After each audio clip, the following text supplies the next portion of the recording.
आणि हा आमचं लग्न अपघातानंच झालं होतं, पण जेव्हा लग्नानंतर आम्ही एकत्र राहिलो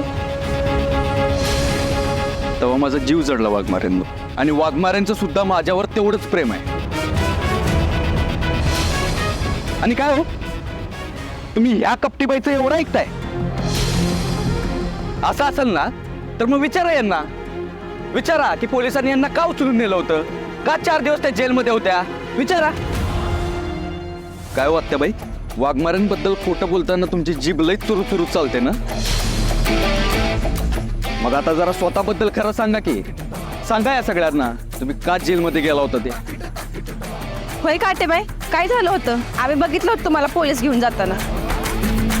वय काहीतरी झालं होतं, पण काय झालं होतं ते माहित नाही मला. सांगा ना मला काय झालं. अगं मी सांगते की तुला, हिच्यावर मंजूला छळ करण्याचा आणि तिला किडनॅप केल्याचा आरोप होता. तक्रार केली होती म्हणून पोलिसांनी हिला घेऊन गेले होते. अगं हीच करू शकते, लई तू छोटी बाय आहे. होय, बघावं तेव्हा ही बाया दंगाच घालत असते घरात. मी दंगा घालत्या? हा आवाजात बिनबाई तुम्ही तर असं बोले ना गावा. आवा तुम्ही माझ्याकडनं वाटी चा पावडर घेऊन गेला सा, साखर घेऊन गेला सा, बाटल्याच्या बाटल्या मी तेल दिलं तुम्हाला, पण कवा माघारी मागितलं नाही, आणि तुम्ही माझ्याबद्दल असं बोलताय जाईल नाही. व ही समजा खोटा आहे, समजा खोटा आहे. ह्या सत्याने का नाही माझ्यावर खोटा पिल्यान करून मला अडकिवलं, दुसरं काय नाही.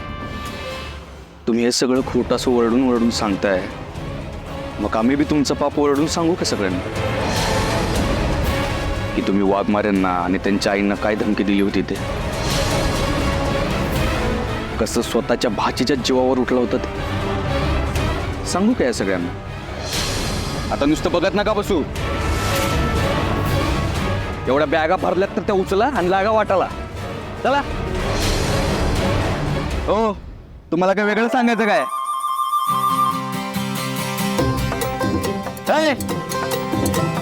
इकडं बाहेर निघा.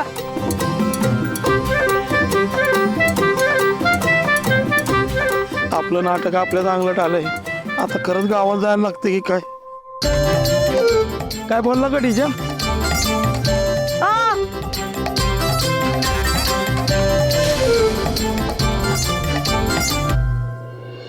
वंश खरंच घर सोडून गेले असतील.